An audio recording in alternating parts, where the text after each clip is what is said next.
Once upon a time, there was a mean old man who lived high on a mountain. Now, this old man was very nasty to the townspeople, his dogs, and especially Christians. Then one day, he yelled so loud at a Christian that an avalanche came and destroyed his cabin. Text your friends, God's not dead, but this old man is. Well, if you didn't like that story, how about the other story where there was this faraway land with the white hats and the black hats just want to kill everyone, especially white hats. The white hats just want to be free to love. But seriously, when you describe it that way, no one likes a preachy story. Or do we? As Christians, however, how do we best respond when secular stories start getting especially preachy? Welcome anew to Fantastical Truth, the podcast from Lorehaven.com. At Lorehaven, we find the best of Christian-made fantasy, science fiction, and beyond, and we explore these stories, find their virtues, their beauties, their truths, all that good stuff, and apply these to the real world that our Creator, Jesus Christ, calls us to serve. I am Lorehaven's publisher, E. Stephen Burnett. I'm also the co-author of a non-fiction book about fiction called The Pop Culture Parent. And I'm Zackary Russell. You can call me Zach. This is episode 59. How can Christian fans respond to preachy secular fiction? So don't preach me, bro. Yes, we're actually taking another approach to this topic. This could be another one of those Christian podcasts or another one of those fiction podcasts where we sit there and lament about how corny and preachy the Christian movies are. We're actually going to reverse that a little bit, and we're going to sit and scoff and mock and maybe even offer some critique of substance about preachy secular stories because, yes, plenty of evangelical movies and fiction, including some of our fantasy fiction, can get pretty preachy in the wrong sort of way. But we can also look askance at the secular world of story creation and say, yeah, you guys are kind of preachy too. In fact, lately we've noticed that a lot of you are getting more and more preachy. And it's not even preachy about stuff that's arguably true, like the Christian movies can be preachy about. Some of the stuff y'all are preaching are just not even good sermons. They don't do anything to benefit the story, and they just make everything really, really, really cringe. Stephen, my favorite example of this, I've shared this before, was from was it 1998 Lost in Space film, the one with Chandler from Friends. And they say, the son asks the father, why do we have to go in a spaceship to another planet? Well, son, it's because people in the 1990s didn't recycle enough. And I thought, oh, that's what I have to do. I have to recycle more. So, but wait a second. I want to go on a spaceship somewhere else. So now I'm conflicted. Oh, darn. You didn't recycle enough. And now suddenly spaceships, there's your punishment. Right. I'm like, how do I lose in this scenario? But then, WALL-E came out many years later, which almost made the point in a more overt way, but in a more subtle way at the same time. WALL-E was more overt, but less preachy, if you can imagine. And maybe it helped that the director, Andrew Stanton, at least at the time, was a professing Christian. I don't know him. I haven't seen his church membership certificate, but he was in World Magazine, I think, talking about some of the biblical themes about stewardship in there. So that more biblical worldview probably informed his approach in the story to man's destruction of the environment, 500 some odd years from now, where you see all the old satellites just surrounding the earth. It looks disgusting. And it's kind of a visual wry commentary on human waste and the excesses of consumerism. I mean, there's WALL-E down on the planet just cleaning up all the mess, the last robot that didn't get turned off before humanity escaped. WALL-E, I would not say, is an example of preachy secular fiction. Some people accused it of being that, but I think that was a reflexive and incorrect critique. No, a more recent example of what seems to be preachy secular fiction, and it helped us spark the idea for this episode. Disclaimer here, a really quick snack from the concession stand. We're not going to be a Jordan Peterson podcast, okay? Zach, are we good? We're not going to try to ride Dr. Peterson's coattails about, clean your room or lobsters or anything like that. We're not going to fall into that hole, but we are going to briefly name check the good doctor because as of this recording, there was a brouhaha in which he and his fans discovered that a Marvel comic had apparently revamped the Red Skull villain, who is suddenly on everyone's YouTube feed spouting Jordan Peterson-esque language and reaching out to young men and giving them something to hope for, quoting 10 simple rules and all kinds of other catchphrases that he's known for. I would like to think, because I haven't seen the comic in full, I haven't read the comic, part of me would want to reserve judgment and say, okay, maybe the writer, even though he's known for being a pretty well on the social left in most regards, maybe the writer is going to double back and perform some act of subterfuge. Perhaps it turns out that, well, the Red Skull has a point, and Captain America or whomever in the Marvel hero world could really stand to learn from this person on the internet. Why is he attracting so many young men? What have we done to leave these young men vulnerable to such a terrible Nazi era villain? But my guess is that it's not going to be as clever as that. My guess is that what you see is what you get. And it's as simple as Red Skull is a Nazi. Red Skull sounds like Jordan Peterson. Ergo, Jordan Peterson is a Nazi. Ergo, punch a Nazi, or punch your shield into him, and must avoid. Well, I love how much he has he's totally capitalized on this, of course, like the evil capitalist that he is. He's got the Hail Lobster, I guess, instead of Hail Hydra. He's got a t-shirt line. He's got posters. I mean, Freedom Tunes even made a version of it.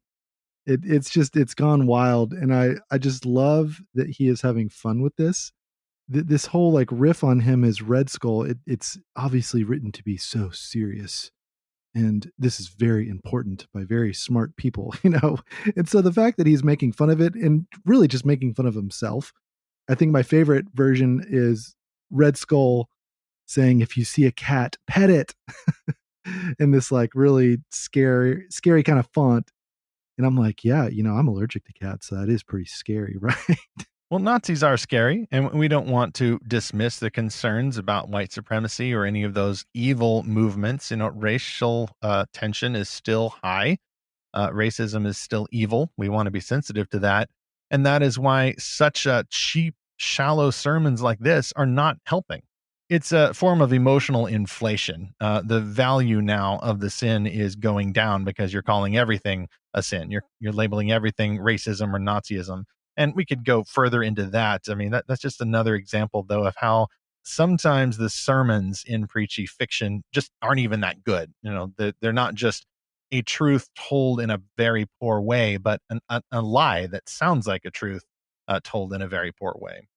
So ultimately, we're asking this question: what even makes it preachy, right? And I think what it is that so much of what we're going to be talking about today it's not even fiction in a way; it's propaganda. It's not even a story. It's just like a pretty overt message that's not as clever as it pretends to be. And so we've got a lot of examples of films and books that do this. So maybe we should give like a quick overview.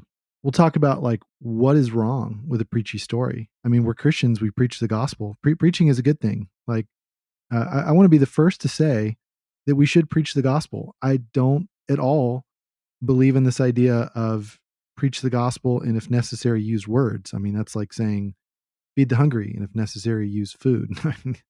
The gospel is meant to be preached.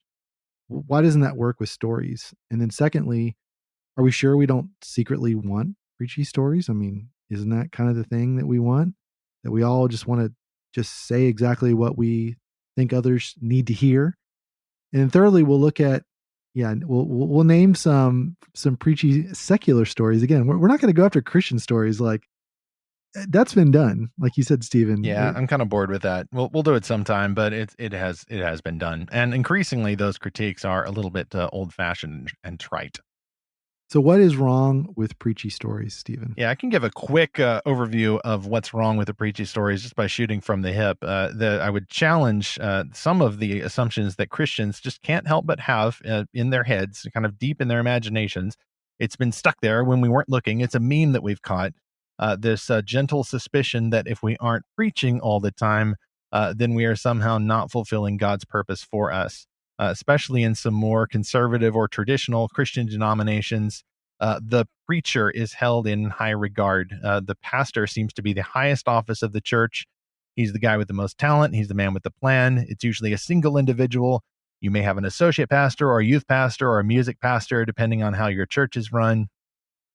But the pastor, regardless of his title, is held in high regard. And I think that that is appropriate because there is a biblical office of elder. I would understand that to be a teaching elder. It is definitely a high and distinct calling. Preaching is, as you said, Zach, the way that Christians communicate the gospel, especially in that local church context. Or if you're going out to be an evangelist with a parachurch ministry or even on the street, preaching is where it's at. The Bible holds that in very high regard. However, preaching is not the only job of the Christian. Not even preachers preach all the time. Most preachers also do administrative work or they do counseling. They're sitting on a committee. They're going out to the public. They are doing a prayer before a city council meeting. Not everything even the preacher does is preaching. Not everything the missionary does is overt missionary work. Sometimes you got to go out, go back home, run a slideshow, and do some fundraising. Even the preachers don't always preach. And so for the Christians are not always preaching. I'm not a preacher. I don't think I've been called to that. I feel like I'm preaching right now, but that's just because, I have this nice shiny microphone and a little bit of an audience. And I do feel called to do that. It's kind of ironic, though, if you think about it. I'm kind of preaching about how we're not always supposed to be preaching. But as we've talked about on Fantastical Truth and frequently at lorehaven.com, before we have the missionary mandate, or what people would call the Great Commission, given by Jesus at the end of the Gospel of Matthew, you have the cultural mandate given by God to Adam and Eve, representatives of the whole human race, in Genesis chapter 1. The cultural mandate has not expired. Christians are called to reflect that mandate and pursue that when we build stuff, when we create art or stories, or even just create food or build the buildings in which preachers will preach. Those also are callings from God. They reflect the image of the Creator back to Him. We need to have the Great Commission in order to understand the purpose of the cultural mandate, but you've got to have the cultural mandate to fulfill the Great Commission and vice versa.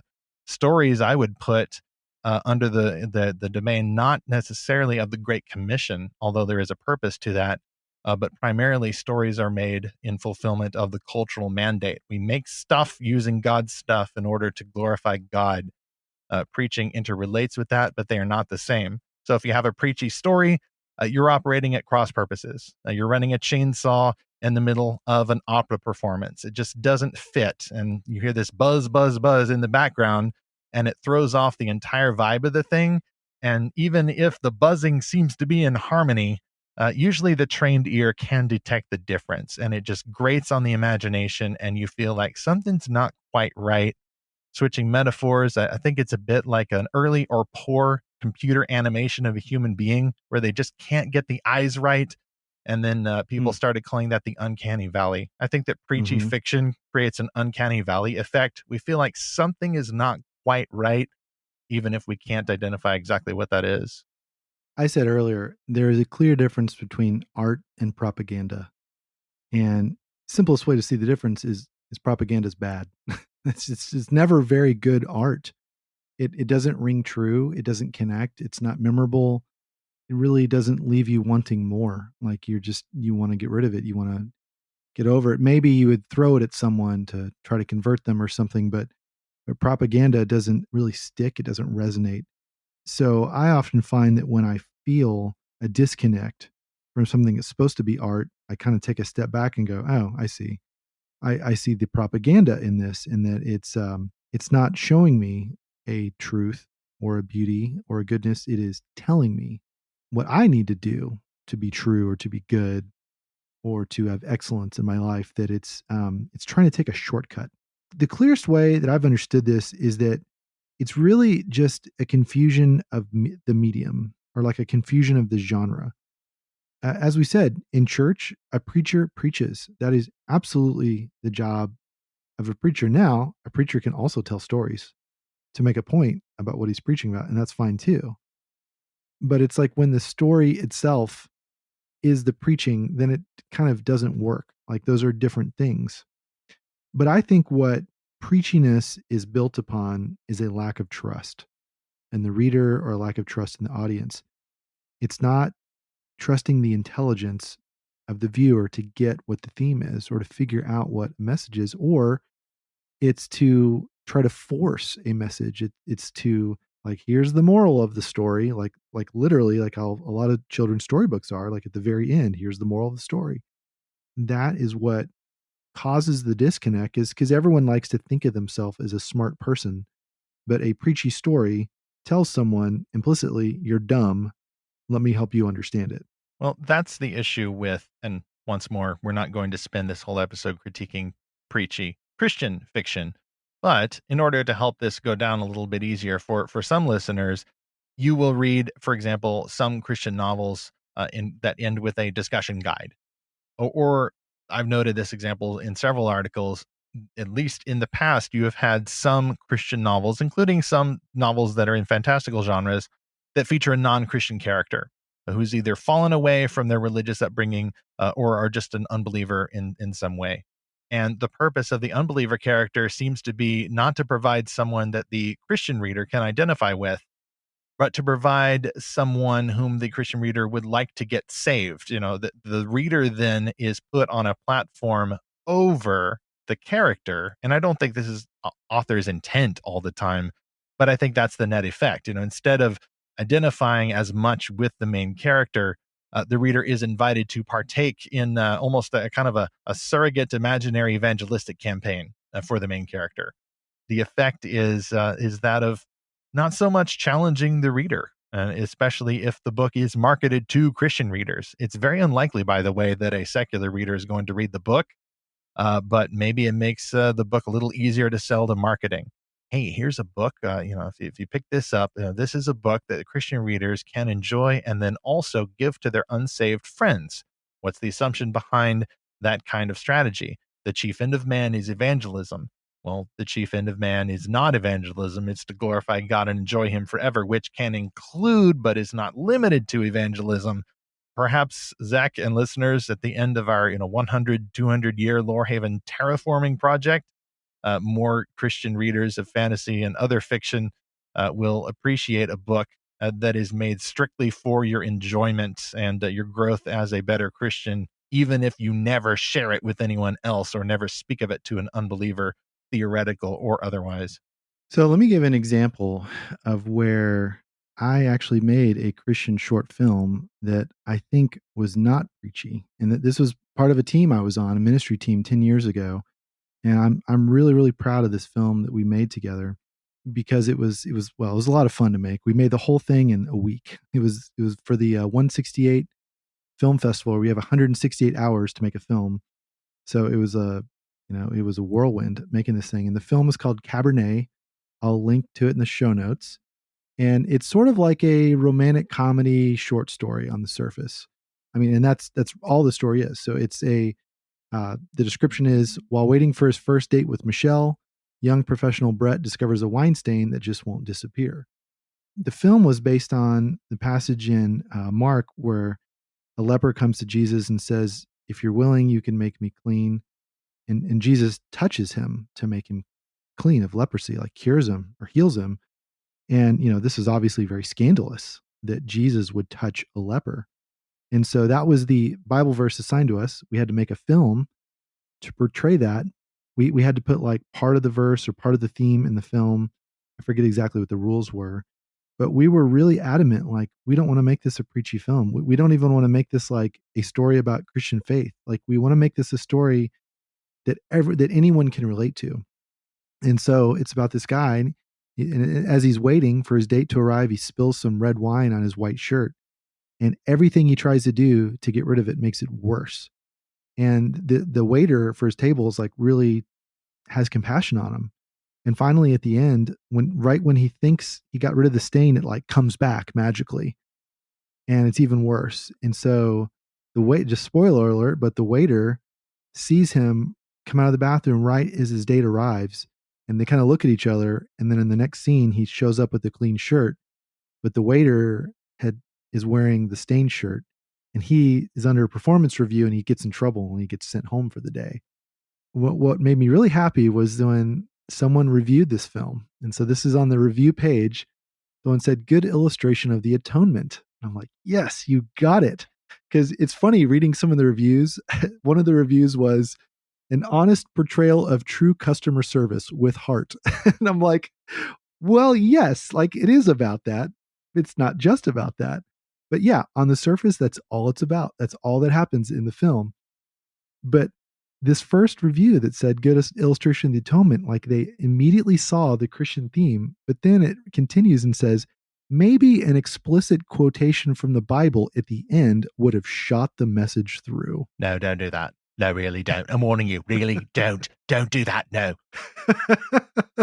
I know. And I'm like, that never crossed my mind ever to do that because why would I need to? You got the message. Like you immediately understood it. Why do I need to hit you over the head with it?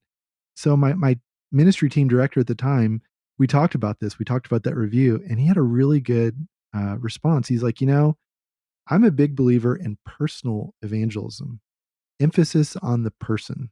I would show this film with that other guy that said, "Oh, this is great customer service with heart." He's like, that would be the perfect person to talk to about this film and say, there is a deeper meaning to this. Can I tell you about it? And then boom, you're right there in a gospel conversation.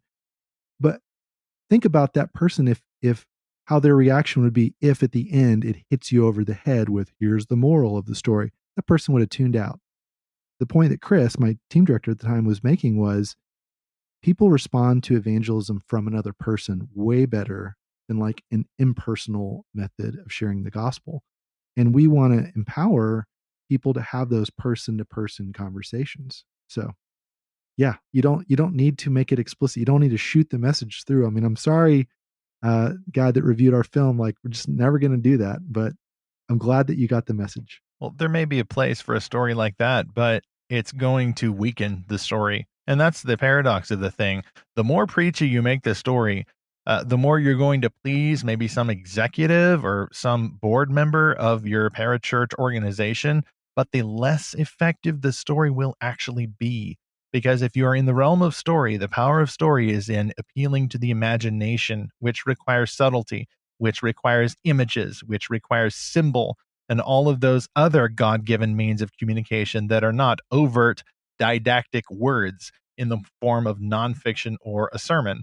And I think that that makes some Christians nervous. But apparently, lately, I think it's actually making secular story fans more nervous, or at least it makes the board members and the CEOs and whoever's running the diversity quotas at some of the major film studios and YA publishers nervous. I think that that's a pretty hilarious twist of fate. And I think it illustrates our next point here. Are we sure we don't secretly want preachy stories? Because you can go onto the interwebs or onto an evangelical blog and get complaints galore about how preachy and annoying Christian fiction is, particularly evangelical movies. And among their criticisms are always, it's so preachy. And some of those are, of course, fair criticisms. We've had plenty of those on our own. I certainly have given a mildly snarky Christian movie review at the time, and some of my favorite YouTube channels, one in particular, the Say Goodnight Kevin channel, makes a habit of providing gently seasoned roasts, mostly of Christian movies. But there are many people who do want the preachiness and not just Christians. And you increasingly notice that among the secular audiences. And I've noticed in myself, though, that impulse before I start nagging at anybody else. Zach, I don't think I've ever mentioned this to you, but in my history as at least an unpublished so far novelist, even when I knew that there was a thing called preachy Christian fiction and that it was annoying, I was certain in my work in progress that I was doing it right. And there was a loud conversion scene. It was on a hilltop and somebody was yelling to the skies and everything. I mentioned cringe earlier. Well, now I think of that early draft and I feel not ashamed. I just feel like laughing at myself. Ha ha ha. I say, you were so smart thinking that you could just do it better. And then I wonder, no one's done real preachy films. that's before. right. No, not effectively. Like I can do it. I can do it because I feel it. I'm so passionate about it. Like, no, everything in the story has actually moved this character to this point, and there's only one thing to do: get saved in a loud and spectacular way. Most of the time, real life is not like that. There may be dramatic moments that rise to the top of the Christian anecdote pile, and that's great. We love it when anyone gets saved. We're not going to minimize the importance of that miracle in the least. But salvation occurs in many different ways. And one of the less observed ways, especially because it's more subtle and a bit annoyingly slow, is the manner of someone just kind of realizing gradually during the day that they've started to believe this. And then maybe the next day they believe it a little more. And the next day they believe it a little bit more. And then they fall back into some terrible sin. And then 3 years later, they're an actual Christian. And you never know exactly when they moved from darkness to light. Only the Holy Spirit knows. And it's so frustrating, especially for, I think, Western Christians, because we want to reduce it to the science. We want an exact statistical point where someone crossed over from A to B. And sometimes a person's story and imagination, all that just doesn't work like that. And I got a little bit carried away there, but yeah, I think that's why we secretly want the preachy stories. We want a simple version of that conversion event or someone deciding to rededicate their life or something, because we like simple stuff. We can't help it. We want to find meaning, and meaning sometimes seems to require simplicity. And stories are supposed to simplify things sometimes, but as we've seen from our preachy Christian fiction, there is a risk in simplifying too far, even to the point of making all the quirky and or nice characters Christians, and the bad and or simply lame characters non-Christians. That just won't do. Often it's the Christians who are quirky and lame and terrible and nasty, and the non-Christian characters who are kind of awesome or really awesome and rich and powerful and have all of the fun. So we've got to be careful when we're enjoying these kinds of stories, whether it's secular or Christian, to hopefully seek and or endorse the stories that are a little bit closer to reality. I think what drives us to want preachy stories is sort of a confirmation bias, dopamine hit. Oh, absolutely, absolutely. Our culture is so addicted to hot takes and dunks. That is how we've taken to communicating the last decade or so. But I think too, it's like if the goal is conversion, and I don't just mean in the like spiritual sense, but that is like a marketing term, right? Like if your mass market email has so many conversions, like in other words, sales. Like if someone clicks on a link in an email and buys a widget, then that's a conversion. And I think we've kind of commodified movies and books the same way that like, oh, someone's gonna take I was about to say finish the DVD, but no, just pause Netflix or whatever. Go back to the home screen on Netflix, and then they're going to log off, and then they're going to do X, Y, or Z social action, or they're going to donate money to some cause or get involved with some group. I don't think you can do that with a film or a story because I think it's such a slower process of how stories change people. Now, there can be rapid changes. Like the example I've always heard is Bambi. Apparently, the year after Bambi released, hunting licenses went down by a sizable percentage.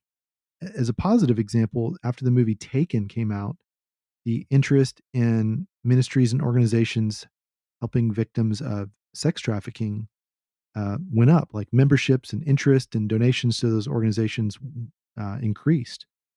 And so, yeah, there sometimes can be kind of a mass response to a story, but I think that's really an exception to the rule. Again, it doesn't happen because the story tells you the thing to do. I think it sort of puts that idea in your mind if it does it well. It's sort of like an inception.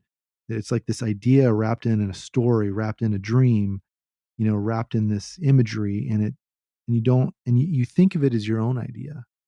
And that takes a considerable amount of trust for a storyteller to do that, to just to paint a picture and then let the person internalize it and interpret their own way.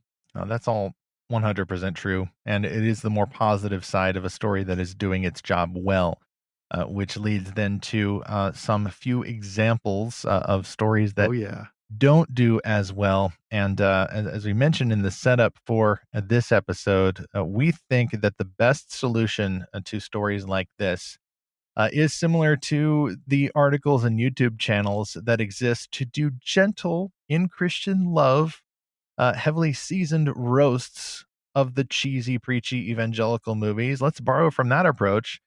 Why not then just describe some of the silliest, most preachy secular stories and not get outraged, not start preaching back, not even call for a boycott or canceling, at least not yet, but instead we simply slap our knees, lean back in our desk chairs, and laugh. I think that's at least the first appropriate response to some of these stories, because that's like, Zach, I'm going to ask you in a moment, like, when was the last time you were ambushed by a preachy secular story? If you're not just sitting there scowling, like, what, like you just bit into a sour grape, the next response is laughter. At least it has been when I was watching a story. Can you think of like the last time you just got ambushed by, either a book or a movie or TV show or something, and then suddenly, oh, it's a very special episode, and it wasn't so labeled. The quotas have gone out, the memoranda from the political action group, and suddenly this character is suddenly this way, and suddenly we've got to have a storyline about this social issue over here. And yeah, what can you think of an example of that recently or fairly Oh, recently? yeah. One that I was just talking about with a friend, and there's a lot of discussion I ran into about this online, is on it was Falcon and the Winter Soldier. So it was episode 2 or episode Oh 3. no, I I'm only can't up to remember. episode 1, and Okay. it was okay. I mean, it's no Snyder cut, but Yeah. I enjoyed it. I love Falcon. I love the Winter Soldier. It's some good writing. I mean, it read like a slower moving movie. So, oh, what happened? Light on the spoilers. Yeah, line of the spoilers. So there's a scene where Falcon and Bucky are walking down the street and they get in an argument, and out of nowhere, the cops pull up and they Oh, are we going here? yep, yep, and Oh then they talk no. to they look at Bucky and they say, "Hey, is this guy giving you a problem?" And then, Falcon kind of rolls his eyes, and then Bucky's like, "Don't you know who this is?" And they're like, "Oh, wait. That's not just some random black guy. It's a superhero." And then plot twist, Bucky is the one that gets arrested because he broke parole basically because he hadn't met with his therapist recently. And then that, leads to an interesting scene where they actually both have to talk to this therapist together. It's pretty funny. It's kind of like buddy comedy Okay, yeah, stuff. I've seen that in the trailers for it. Okay, so the scene Yeah, though, I mean, slight spoiler there, but the scene didn't, like, it wasn't that they arrested Sam Wilson and, right. pin him to the ground or any of those terrible police abuse narratives. No, it was very light on that, but Okay. again, I talked about this for a while with one of my friends, and he's like, "Oh yeah, that had all the hallmarks of a of what black people fear from police encounters, that they're immediately going to be the suspect, that they're, a white person has to vouch for them, that they have to, prove who they are, they have to like prove that they're innocence, they're not, given the presumption of innocence, in other words." Okay. And so, it's this whole narrative we've heard very strongly for the last year about the police. And yeah, it was pretty overt. And so this one website I looked at, okay, this is just a rumor. I don't know if there's anything to back this up, but this one website said that apparently a lot of viewers turned off the show at that point. Uh, Hmm. I don't have access to statistics. I don't know how much people are really talking about it. Maybe it's just a wish fulfillment of this guy, this critic. But I recognize that right away. I'm like, okay, this is pretty on the nose, like for what our country has been talking about with police. Interesting, because as you describe it, it's now, of course, I haven't seen the scene yet. I haven't gotten up to episode 2 yet. But as you describe it, it actually sounds more of a subtle allusion to me, more similar to a bit in episode 1 of The Falcon and the Winter Soldier, in which Sam Wilson and his sister have gone to a bank to try to save the family Hmm. business and keep the boat from being sold and such like. And there's a similar moment with the loan officer in which he's not behaving in an overtly racist way, but he seems to recognize Sam from somewhere, and then like, oh yeah, you're the Falcon with the Avengers, and then promptly proceeds to deny them the loan. Now he Right, seems to give some reasons, but one cannot help but think of historic incidences where persons of color were denied loans for stupid and racist reasons. Like, that is a right. historical reality, and it seemed more subtle in this version of it. even the part where they cut to the outside and you see a red light, and then you think, what's that red light for? Are we doing a redlining reference here? It that could Mm. have been completely, just okay, this means that someone stopped them from getting the loan. And I don't know if it was too clever. Someone who's cleverer than I may have interpreted the symbol more effectively. But at least as you describe it, it doesn't sound preachy. And so I don't know. I would think that if people were turning that off, like at least from here, it sounds like an overreaction. And if I'm wrong, then it's another example of you had to be there, because you can sell a Mhm. moment like that in the storytelling, and even just the way that you present it, uh, keep it subtle, like a healthy, like a better, more effective story would be. Yeah, and that bank scene is another interesting one because it's like, well, was it really racism or was it just kind of banking greed or was it just the fact that, hey, they've been missing for 5 years and all their assets got auctioned off or whatever, Yeah, they and they left that up in really the don't air. have any. Yeah, it's you could kind of interpret it either Yeah, way. it was kind of played safe there. Yeah, I feel like the cop scene was a lot more on the nose, and so again, it was something to talk about, but it was like I can see how okay, if you're someone with a thin blue line flag, you're not going to like that scene. If you're someone with a back the blue sticker or a Blue Lives Matter shirt, yeah, you're going to hate that Hmm. scene. And so I thought, man, that was a very I guess polarizing choice that they would throw that in because yeah, again, the end point was Bucky and Sam have to meet with the therapist together, which was a really funny scene. And they're in the police station, like in the interrogation room, which it really didn't make sense. But the screenwriters wanted to get to that kind of buddy comedy scene, but to get there, they went through this racist cop scene, which I'm like, yeah, I don't think that was really necessary to the plot. Like that to me, that's what made it preachy. It was like you didn't need that scene. You wanted to use that to send a message, and so Maybe so. You haven't seen that in the Marvel Cinematic Universe before either. I mean, they've a I mean, little bit. There's a little bit in of Black that. Panther, like I would not call Black Panther a preachy story in the least, and yet it dealt Oh overtly no, with not these kinds of issues yeah, in a fantastical way that yeah. challenged everybody all at once. I mean, I'm invited in, and I feel very challenged all at the same time. I feel welcome and challenged. That's a difficult task to pull off in stories. Well, Black Panther was basically MLK versus Malcolm X, right? It's sort of their two ideologies in the form of King T'Challa and Killmonger. Right. And as I've said elsewhere, Killmonger is basically General Zod. He's the Wakandan version of General Zod. Both of those characters were true to what they believed, and it was a battle of the wits. In it took the form of physical combat, but it was very much an ideological battle. I think what makes it not preachy is that there was balance to that, right? I think when something seems very one sided or lopsided, that's when you're like, this is pretty preachy.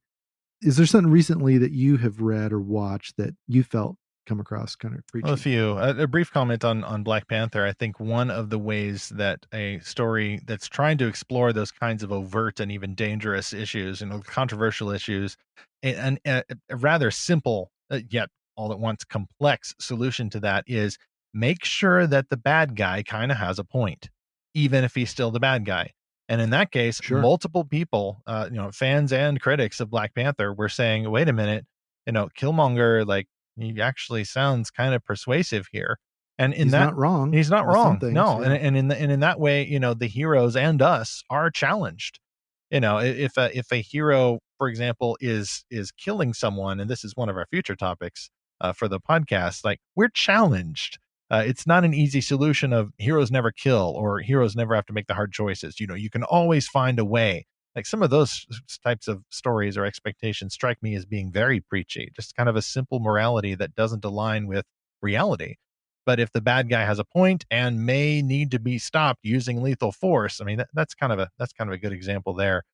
Some other examples. I want to run through them pretty quickly, just so we're not going too over long here. But I've already mentioned that the Red Skull is Jordan Peterson is a recent example. One of my quote favorite end quote examples of a story itself not being preachy, but then the creators themselves, literally the very next day, being preachy. is the final episode of season 4 of the animated series Avatar: The Legend of Korra. I actually wrote an article about this and got in a fair bit of trouble because I told my Of course you did. my take on the show was, you guys have just given an altar call here at the end of the show. Korra is the avatar in this wonderful fantasy world. She can control all 4 elements, and then at the end, she takes the hand of her friend, and they go on a vacation in the spirit world. Okay, her friend's a girl. Like they've been writing letters back and forth during the season, and Korra had a boyfriend in the first or second season, and there was nothing there. And of course, now looking back on that, what, 6-7 years later, you put your hackles up. So this is a same-sex relationship thing. Like, well, when you watch the show, that wouldn't have necessarily come to mind. But then the creators literally the next day took off to the internet and said, hey, shout out to all you people who said that these 2 characters should get together. We did it. Are you happy now? Hey, cool. This is for you guys. This is for all of you. And okay, without even delving into the morality of that particular issue now, it's a preachy moment. Not in the show necessarily, but what they do afterwards. They've just done a pretty good fantasy battle, and a fairly satisfying end to this fantasy series. Of course, it's nowhere near as good as Avatar: The Last Airbender, but then they go out and preach about it. And suddenly, no one is talking about how Korra fought the giant mech. No one's talking about Bolin with his lava bending, or Mako, or any of those other heroes of the Legend of Korra. They're all just talking about this friendship that's going to turn into something more than friendship. And suddenly they have juked the whole show on behalf of a particular social cause. That basically ruined the show, I think, or at least has severely tarnished the legacy of the show to be more about just that one moment and the creator's interpretation of that moment. Similarly, my wife and I have abandoned, basically, I think it may be permanent by now, a lot of the CW DC shows, Arrow, The Flash, Supergirl, and the like, because they hit a point where suddenly it seemed that the storytelling just wasn't as important to them. Clearly, they were getting memos or something from the advocacy groups or something, because all of a sudden, sexualityism became a more overt force of an agenda in these shows. And probably the most egregious example, like, we don't turn off stories right in the middle, but we turned it off in the middle, where they were doing a Crisis on Earth X crossover with all the superheroes go to Earth X, which is where the Nazis took over. And the Nazis are so bad that they didn't want you to love who you wanted to love. I think I kind of sent that up a little bit in my intro to this episode. There was one moment in particular where we're just like, okay, we don't mind watching this. We know there's going to be agendas. We know this is happening, but you have just jumped the shark. You have filled the tank with sharks, a bunch of sharks, all of the Jaws props there in one tank, and then you have flipped the jet ski over them. We couldn't take it. We were laughing. We were scowling. It's just preachy. It's hilarious. We flip it off. Lest this seem too polarized in one direction. There's certainly examples of right wing or other agenda preachy secular fiction, and I think I still have on my shelf somewhere the Michael Crichton novel State of Fear. Of course, Michael Crichton, a famous sci-fi writer, TV show creator, the author of the book on which the film Jurassic Park was based. But his novel State of Fear was literally, oh yeah, that's the one about how global warming is a scam. I don't remember any of the characters. I barely remember some of the natural disasters, but he wrote it on purpose to say global warming, climate change is a scam. He did a self-insert of himself as one of the characters just so he could lecture all the other characters about how global warming is a scam. And there was the one part that I remember. It was when now this was too early to be a tech billionaire, stock footage character, but there is this one kind of lefty hippie, silly, over-sheltered, idealistic character who thinks we just need to get back to nature, and there's just capitalism, consumerism are just ruining the earth, and we just need to go back to the natural ways, is literally like killed and eaten by cannibals once he gets among the actual nature. So, okay, your irony is way over the top. You have now jumped over that last guy who was jumping the shark. I remember that, but not in a good way. It was an altogether hilarious and ridiculous finish. There is no subtlety to that at all. I didn't come away from that book thinking, oh, gee, I think global warming might be a scam. Whether or not I thought that before is another issue. But the book didn't do anything more to convince me that global warming is a scam. Yeah, I mean, a good example, the right wing, propaganda, I guess, preachy story would be Atlas Shrugged, which I haven't read. I've watched the movie, which I've heard doesn't compare very well with the book, but it is trying to present a certain economic view through a story. So, and there's not very many of those really. There's not very many, libertarian or right wing economic parable stories. So They're all I guess running it kind of gets podcasts and not past. writing fiction, so Yeah, that's exactly. just how they roll. Yeah, I just thought of two other examples that I've been watching recently. Maybe it's because I've sort of turned them off or turned one of them off. The first one is For All Mankind. So this is a show that's on the Apple TV Oh, that Plus looked really service. good. Are you saying that it's Oh. Well, now it has Oh, a sorry little to bit more disappoint you. disappoint. Yeah, okay. You Yeah. can spoil it now then. Okay. Okay, so the first episode starts off really, really good. It's like an alternative history. Like, what if the Russians got to the moon first? Yeah. And It's a so what brilliant if the premise, space yeah. race never ended? It's amazing. And so what if the space race kept going and then there's moon bases and then there's moon battles and like, oh man, like I can't wait to see what's going to happen in this season 2. Like I'm about halfway through it. But oh boy, it is the just pick whatever social issue you want to see forced into a movie and they've got it. So you know how there's that scene in Avengers Endgame where it's like all the female superheroes all at once are beating up Thanos, and it's like Yeah. it's kind of It's obvious. kind of obvious, And yeah. There's yeah, a memo here. Sometimes you get to see right, the text of the memo on the screen. right. It was a cool scene though. I'm not saying it wasn't. I mean, I love yeah, all those characters. it was a cool scene, but it was very obvious. Like it was like girls rule. Was like the message. Yes. Female audience members cheer here. Right. Cheering is mandatory. Yeah. So anyway, For All Mankind is basically on that same deal, but kind of slowly. It's like basically a woman is taking over every top leadership position at NASA. And I think where this is going is, if only women were in charge of everything, then the Cold War would have been over.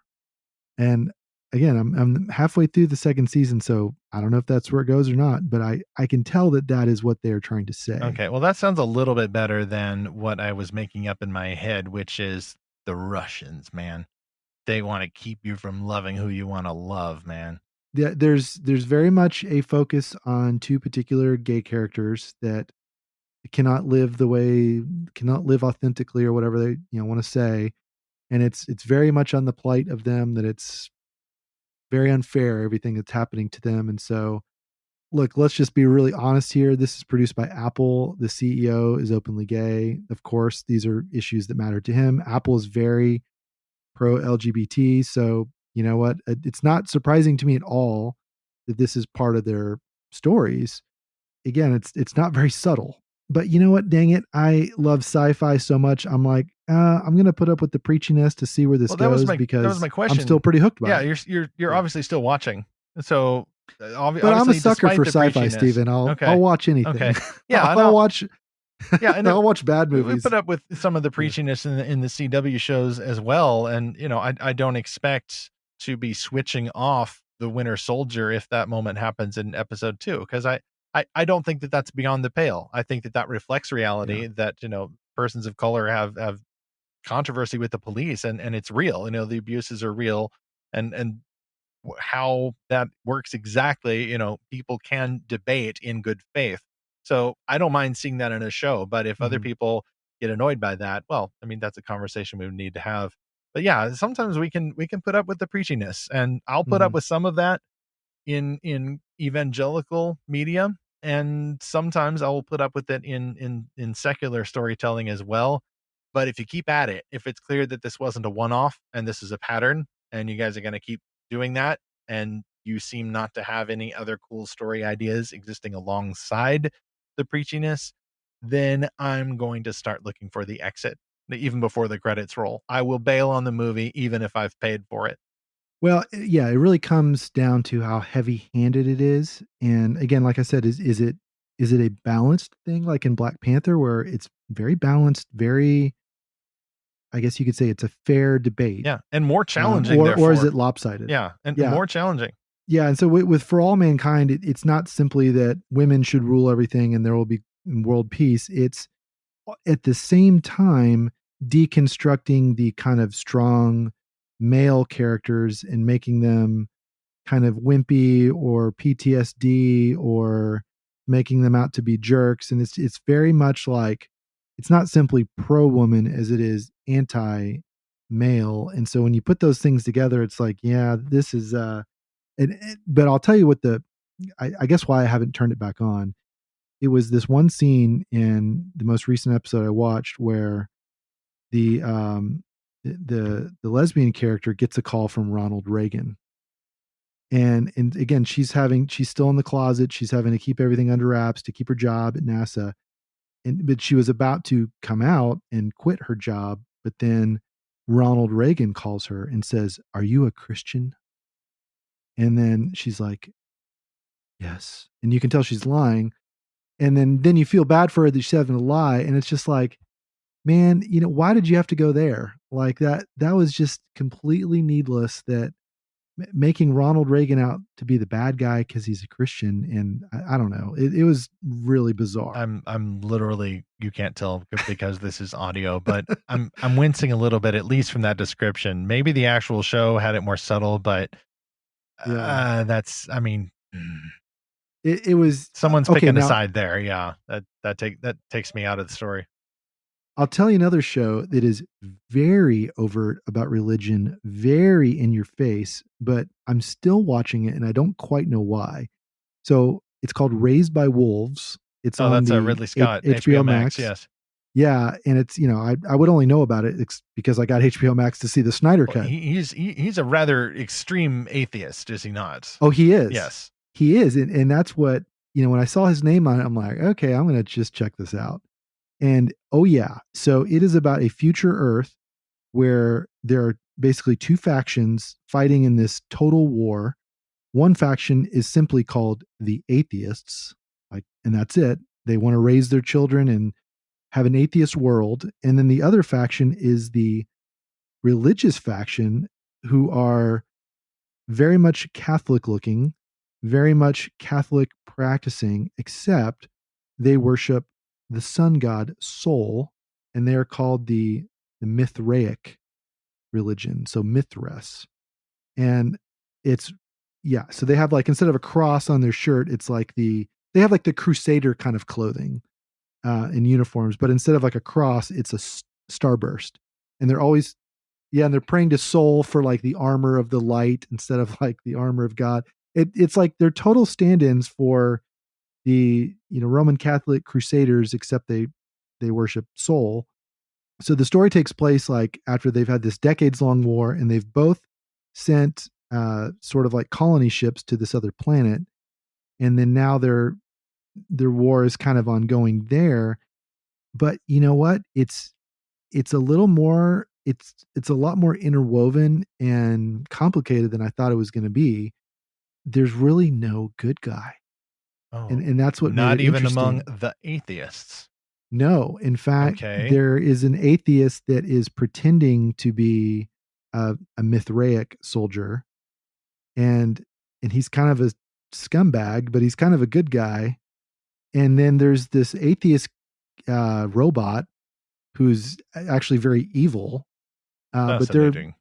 they're on the same side, but they're fighting, and so it's interesting. Like I keep watching it because I'm like, it's like so overtly preachy that it's like you kind of get past it, I guess. I don't know. It's like it's not trying to be clever. Well, if you're saying there's no good guy, how is this preachy in the bad way, the way that we would condemn and or scoff at? I mean, when you set that up Right. and I'm going, oh, are the Mithraic Christians? Is that Oh, the right, deep exactly. symbolism? Right, Catholics right. always get, the Catholic imagery always gets on TV. Like you're not getting Pastor Bob from the fellowship hall representing the bad Christians in the television drama because Pastor Bob doesn't wear the cool hat.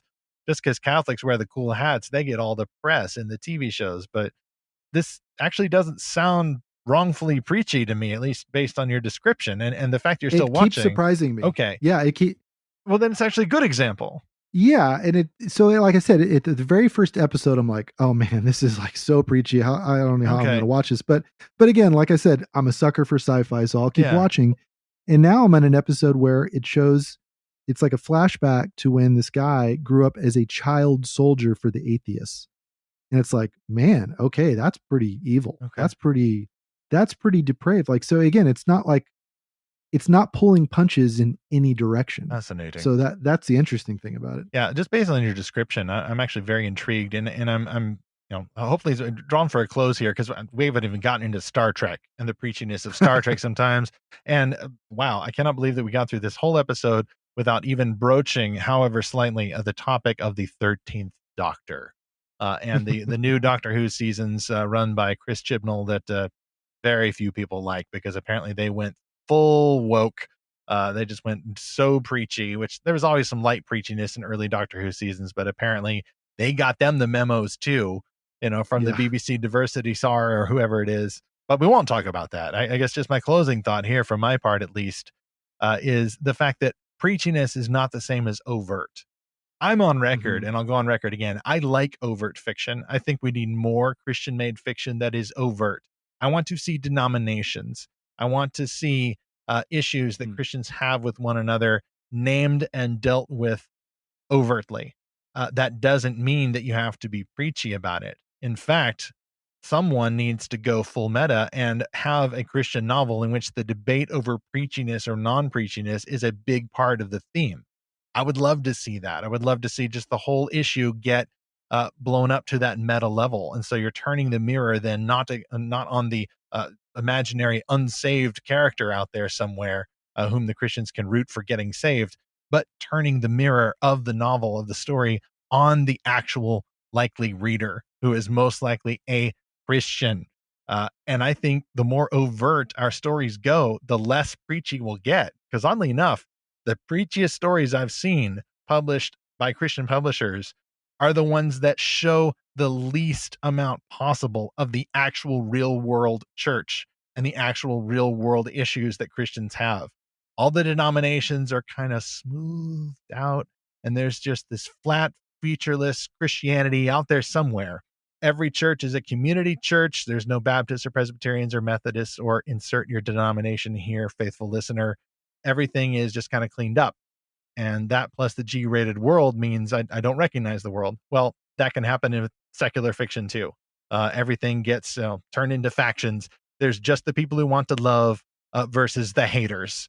And either dichotomy is a false dichotomy. It ruins the story, but you can still have a story with overt elements, like you were describing there with Ridley Scott's show there. That actually sounds really interesting. And some of the smarter or wiser atheist storytellers are a little bit self-aware about themselves. Oh yeah, he totally is. Yeah, and that is an encouragement. In all the Alien franchise, he's very aware. And that's a sign of common grace, is you can be aware, hey, there's bad atheists and there's decent religious people. If an atheist does that, then you're firmly in the common grace territory. You're not being preachy, you're just being overt.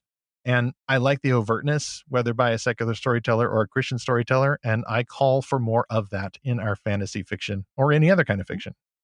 Well, and I'll give you one light spoiler here. An atheist character in this show, Raised by Wolves, seems to hear the voice of God. Oh, now it gets really interesting. Okay.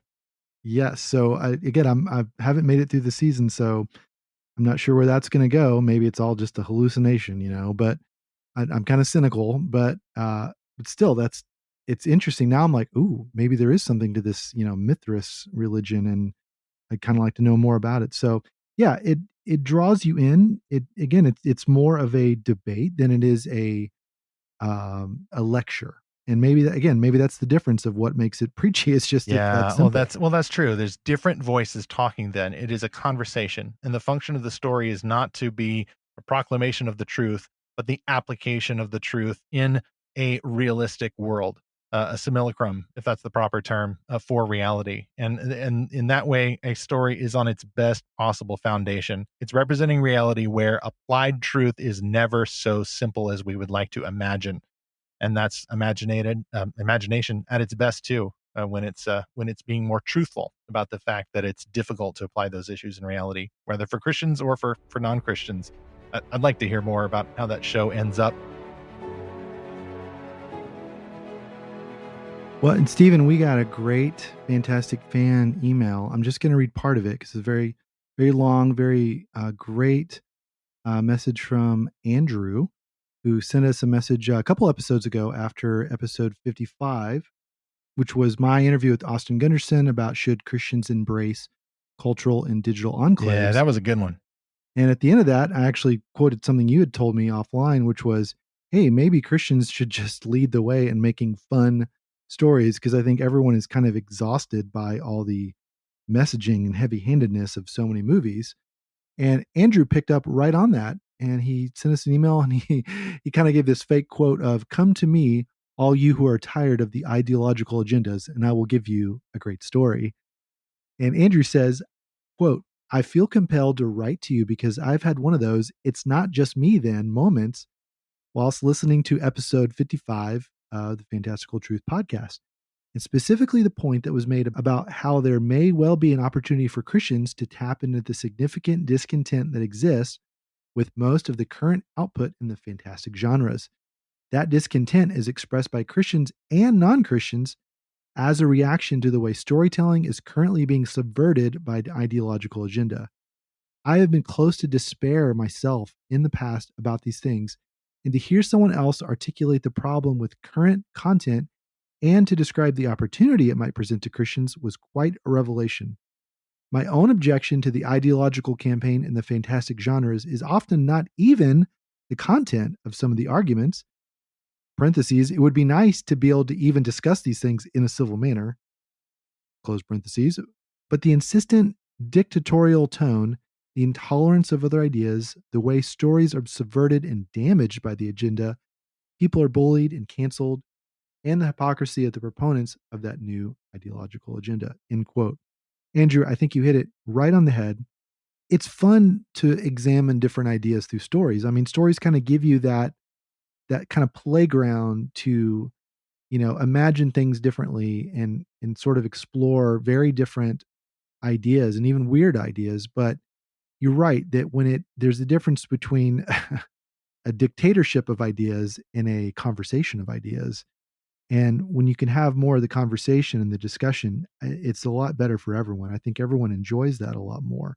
So thanks for writing us, Andrew. Thank you, Andrew. Amen to that. That was a great comment. And I would hope indeed that more Christian creators can jump onto that apparently trend and come up with just fun stories that are fairly agenda free, but in being agenda free, actually have the best agenda of all, glorifying God through the creation of excellent artworks that reflect his nature.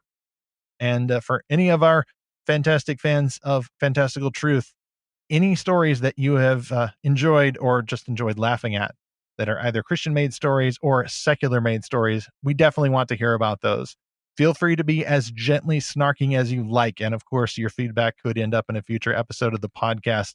Just email podcast@lorehaven.com or go to our website, the lorehaven.com/podcast, which is where you will find the complete show notes for this episode and all the other episodes.